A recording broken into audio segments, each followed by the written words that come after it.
Hello friends, Moumita's কিচেনে তোমাদের সবাইকে স্বাগত। বন্ধুরা, আজকের ইঁচড়ের একটি রেসিপি তোমাদের সাথে শেয়ার করব। এই ইঁচড়কে গাছপাঠাও বলা হয়ে থাকে, কারণ এই ইঁচড়কে মাংসের মতন রান্না করলে একদম মাংসের মতন খেতে হয়। কিন্তু আমি আজকের এই রেসিপিটা একদম নিরামিষভাবে রান্না করব। এই দুর্দান্ত স্বাদের রেসিপিটি ভাত, রুটি, পরোটা সব কিছুর সাথে খুব ভালোভাবে পরিবেশন করা যাবে।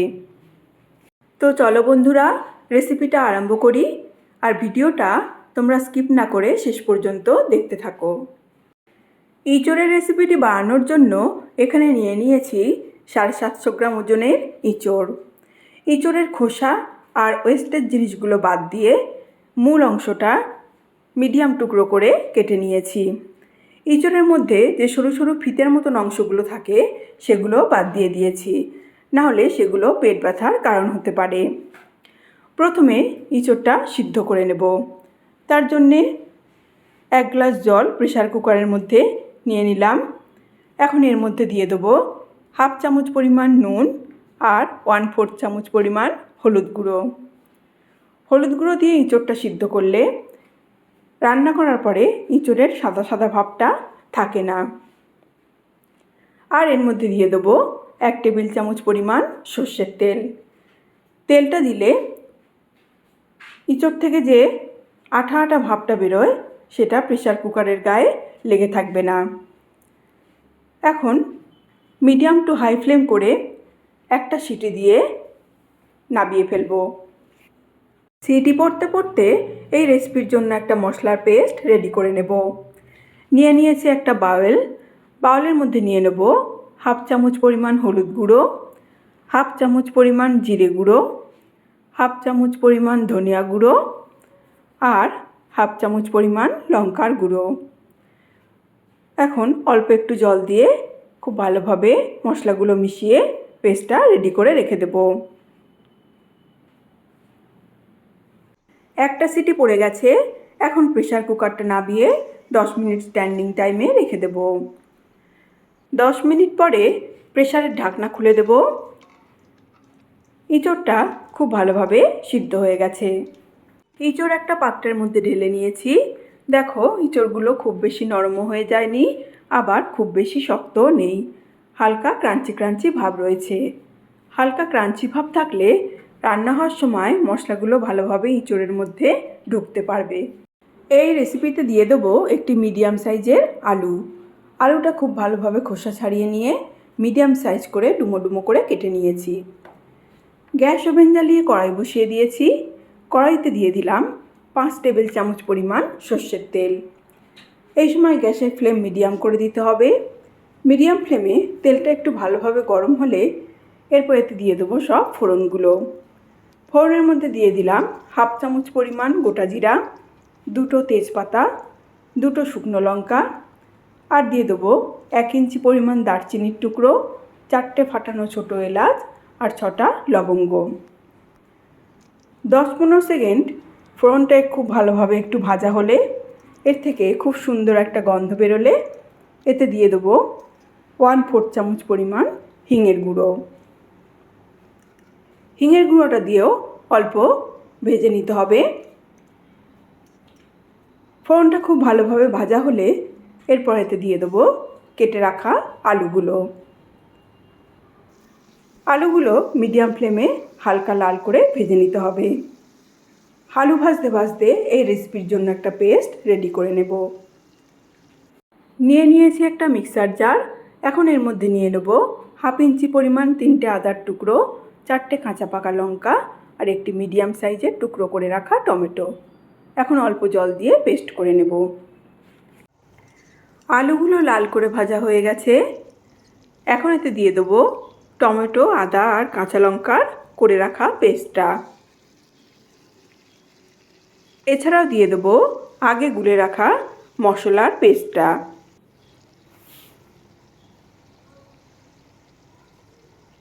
আর দিয়ে দেবো 1 টেবিল চামচ পরিমাণ নুন। এখন সব মশলাগুলো ভালোভাবে মিশিয়ে আলুর সাথে মিডিয়াম টু হাই ফ্লেমে খুব ভালোভাবে কষিয়ে নিতে হবে। মশলাটা খুব ভালোভাবে কষানো হতে হতে আমি এই রেসিপির জন্য আরেকটা পেস্ট রেডি করে নেব। নিয়ে নিয়েছি একটা মিক্সার জার। এখন এর মধ্যে নিয়ে নেব 2 টেবিল চামচ পরিমাণ টক দই, আর নিয়ে নেব 1 মুঠো পরিমাণ ভিজানো বাদাম। আমি এখানে চীনা বাদাম ব্যবহার করেছি, তোমরা চাইলে কাজু বাদাম ব্যবহার করতে পারো। এখন খুব ভালোভাবে পেস্টটা করে নিতে হবে। মশলাটা খুব ভালোভাবে কষানো হয়ে গেছে। এখন গ্যাসের ফ্লেম একদম স্লো করে দিতে হবে। স্লো করে দিয়ে এর মধ্যে দিয়ে দেবো দই আর বাদামের পেস্টটা। বন্ধুরা, দই দেওয়ার সময় সবসময় গ্যাসের ফ্লেম স্লো করে দিতে হয়। এখন খুব ভালোভাবে মশলার সাথে দই আর বাদামের পেস্টটাও ভালোভাবে কষিয়ে নিতে হবে। দই আর বাদামের পেস্টটা দিয়ে ভালোভাবে কষানোর আগে এতে দিয়ে দেবো মিক্সার জারটা ধুয়ে অল্প একটু পরিমাণ জল। এতে যেহেতু বাদাম বাটা দেওয়া আছে সেহেতু কষাতে কষাতে কড়ার তলায় আটকে যেতে পারে, সেই জন্য একটু জল দিয়ে খুব ভালোভাবে কষিয়ে নিতে হবে। মিডিয়াম টু হাই ফ্লেমেই ভালোভাবে গ্রেভিটা কষাতে হবে। বন্ধুরা, এই রেসিপির স্বাদ হয় দুর্দান্ত। তোমরা অবশ্যই একবার এই রেসিপিটি ট্রাই করে দেখতে পারো নিরামিষের দিন। এখন এতে দিয়ে দিলাম ইঁচড়গুলো। ইঁচড়গুলো এখন মশলার সাথে ভালোভাবে নাড়াচাড়া করে দিতে হবে। মিডিয়াম ফ্লেমেই ইঁচড়টা মশলার সাথে খুব ভালোভাবে ভাজতে হবে অথবা ভালোভাবে কষিয়ে নিতে হবে। বন্ধুরা, তোমরা ভিডিওটা স্কিপ করে দেখবে না। এরপরে আমি আরও বেশ কিছু মশলা দেব। যদি স্কিপ করে দেখো তাহলে মশলাগুলো মিস করে যাবে। এখন এতে দিয়ে দেবো 1/2 চামচ পরিমাণ কসুরি মেথি। কসুরি মেথিটা দিয়েও ভালোভাবে একটু কষিয়ে নিতে হবে। ভালোভাবে একটু কষানো হয়ে গেলে এরপর এতে দিয়ে দেবো 1 গ্লাস পরিমাণ জল। জলটা আমি আগেই গরম করতে বসিয়ে দিয়েছিলাম। এতে একটু গরম জল দিলে ভালো হয়, তাই গরম জল করে এর মধ্যে দিয়ে দিলাম।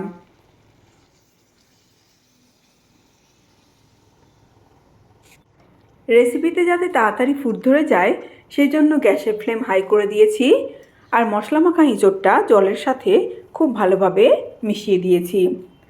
এখন ফুট ধরা অবধি অপেক্ষা করব।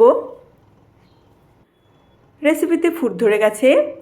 এখন গ্যাসের ফ্লেম স্লো করে দিয়ে 5 থেকে 6 মিনিট চাপা দিয়ে রান্না হতে দেব। 5-6 মিনিট পরে চাপা খুলে দেখে নেব আলুগুলো ঠিক মতন সিদ্ধ হলো নাকি, আর দেখে নেব এতে নুনটা ঠিক মতন হয়েছে নাকি। রেসিপিতে অল্প একটু নুন লাগবে, তাই দিয়ে দিলাম 1/2 চামচ পরিমাণ নুন, আর দিয়ে দেবো 1/2 চামচ পরিমাণ চিনি। নুন চিনিটা এখন খুব ভালোভাবে রেসিপির মধ্যে মিশিয়ে দিতে হবে। নুন চিনিটা ভালোভাবে মিশিয়ে দেওয়ার পর এখন এতে দিয়ে দেবো একটি ভাজা মশলার গুঁড়ো।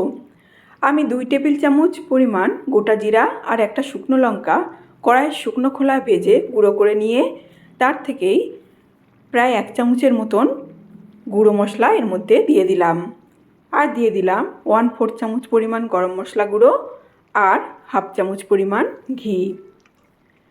এখন সব মশলাগুলো ভালোভাবে রেসিপির মধ্যে মিশিয়ে মিনিট খানিক রান্না হতে দিতে হবে। তো বন্ধুরা, তোমরা অবশ্যই একবার এইভাবে নিরামিষ গাছ পাঠার রেসিপিটি ট্রাই করে দেখতে পারো, আর ভালো লাগলে অবশ্যই লাইক, শেয়ার, কমেন্ট ও সাবস্ক্রাইব করে দেওয়ার অনুরোধ রইল। রেসিপিটি পরিবেশনের জন্য একদম রেডি হয়ে গেছে বন্ধুরা। আজ তাহলে এখানেই শেষ করলাম। দেখা হবে নেক্সট কোনো ভিডিওতে অন্য কোনো রেসিপি নিয়ে। এখন গ্যাসের ফ্লেম বন্ধ করে দেব। আজ তাহলে আসি।